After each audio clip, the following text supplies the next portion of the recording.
Eclesiastes capítulo 3, no versículo 1, a Bíblia diz assim: tudo tem o seu tempo determinado, e há um tempo para todo propósito debaixo do céu. Há tempo de nascer e tempo de morrer, tempo de plantar e tempo de arrancar o que se plantou, tempo de matar e tempo de curar, tempo de derribar e tempo de edificar, tempo de chorar e tempo de rir, tempo de plantear e tempo de saltar, tempo de espalhar pedras e tempo de ajuntar pedras, tempo de abraçar e tempo de afastar-se de abraçar, tempo de buscar e tempo de perder, tempo de guardar e tempo de deitar fora, tempo de rasgar e tempo de coser, tempo de estar calado e tempo de falar, tempo de amar e tempo de aborrecer, tempo de guerra e tempo de paz. Nós não conseguimos entender os desígnios de Deus para a nossa vida. Deus, ele estabelece um propósito para cada um de nós, na nossa passagem, curta passagem nessa terra. O salmista diz que a vida do homem é como um conto ligeiro. O homem é como a erva do campo que cedo floresce, mas à tarde murcha e perece. Quando nós fazemos uma retrospectiva da nossa vida, de tudo aquilo que passamos, de tudo aquilo que vivemos ao longo dos anos, nós vemos que muitos dos nossos planos foram frustrados, que sofremos em diversas áreas da nossa vida, crises financeiras, crise conjugal, problemas de saúde, problemas de relacionamento com familiares. E às vezes questionamos por que tudo tem que ser tão difícil. Quando nós olhamos para o nosso lado, ao nosso derredor, nós vemos as pessoas conquistando as coisas de uma maneira tão rápida, as pessoas conseguindo êxito, conseguindo um retorno naquilo que elas fazem. Quando nós olhamos para a nossa vida, a dificuldade que se tem de terminar uma faculdade, de conseguir tirar uma habilitação, de comprar um veículo, de comprar um imóvel, e nós questionamos, e nós indagamos, a nossa fé ela é confrontada com uma dura realidade. Salomão aqui, nesse texto, ele fala sobre tudo aquilo que ele viveu. Foi o homem mais sábio que pisou no mundo. Quando Deus perguntou a ele o que ele queria, ele poderia ter escolhido diversas coisas, riquezas, glórias, mas ele pediu a Deus sabedoria.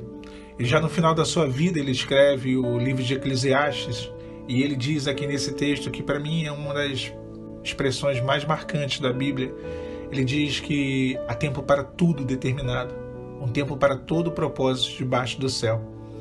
A nossa vida não é diferente. Na nossa vida existe um tempo de Deus, uma agenda que Deus cumprirá à risca. Quando nós olhamos ao longo dos evangelhos o ministério de Jesus, nós vemos que ele cumpria uma agenda. Ele não parou para conversar com a mulher Ciro-fenícia, porque ele tinha pressa de sair do território de Sidom e chegar no seu destino. Mesmo assim, ele curou a filha daquela mulher. Ele se atrasou 2 dias para sair de onde estava, ao derredor de Jerusalém, e chegar em Betânia, e chegou após 4 dias da morte de Lázaro. Ele foi chamado à casa de Jairo quando sua filha ainda estava doente, e chegou lá quando ela já estava morta.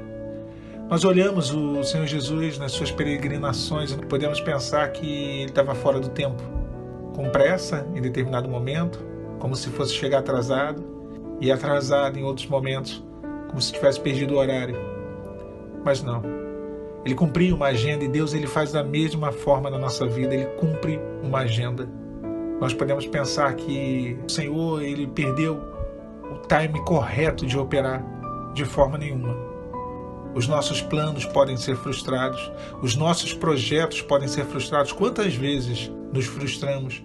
Quantos concursos, quantas decepções amorosas, quantos exames, quantas entrevistas de emprego, em quantas situações onde nós pensávamos que lograríamos o êxito, que alcançaríamos a vitória, e o que tivemos foi derrota. Onde aquilo que nós projetamos, nós às vezes iniciamos um ano pensando e idealizando e arquitetando algo melhor para nós, mas quantos foram os anos em que chegamos no final dele e olhamos para o que aconteceu no decorrer desse mesmo ano e nos frustramos e vemos que nós não conseguimos alcançar nem a metade daquilo que planejamos, que projetamos? Os nossos planos eles podem sim ser frustrados, mas os projetos de Deus nunca. Há um tempo determinado para todas as coisas debaixo do céu, que não é o teu tempo, que não é o meu tempo, é o tempo de Deus. Jesus ele andava no relógio divino e não no relógio humano, Por isso que ele parecia estar atrasado, adiantado. Por isso que ele parecia estar sempre fora do horário ou do tempo com que as necessidades chegavam até ele. Deus, da mesma forma, não cumpre a sua agenda na sua vida e nem a minha agenda na minha vida. Ele cumpre a agenda dele. Por mais que possa parecer que esteja demorando ou que não vá acontecer, existe um tempo de Deus determinado.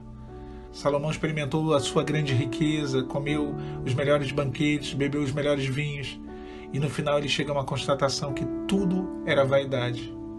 Tudo era vaidade. A vida do homem é um conto ligeiro, e como um conto ligeiro, às vezes nós perdemos tempo atrás de vaidade, de coisas passageiras, de coisa vã.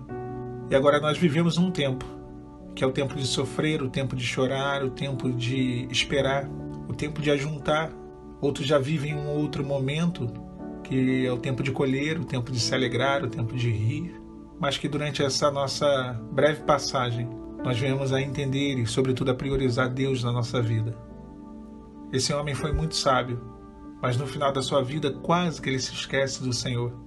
E que nós não venhamos a nos esquecer de Deus, e nem do tempo dele, ainda que não o entendamos, ainda que não o saibamos, mas que venhamos somente a crer. Deus não coloca o tempo dele dentro do nosso tempo. Não, é o contrário disso. Deus não muda a agenda dele para cumprir a nossa. Não são as circunstâncias que farão Deus abrir mão da agenda dele para cumprir a sua. Não é o seu desespero que fará Deus abrir mão da agenda dele, do tempo dele, para cumprir a sua agenda e o teu tempo. Nem as suas orações. Deus é soberano. Tudo será feito, tudo será realizado, tudo se cumprirá na hora dele.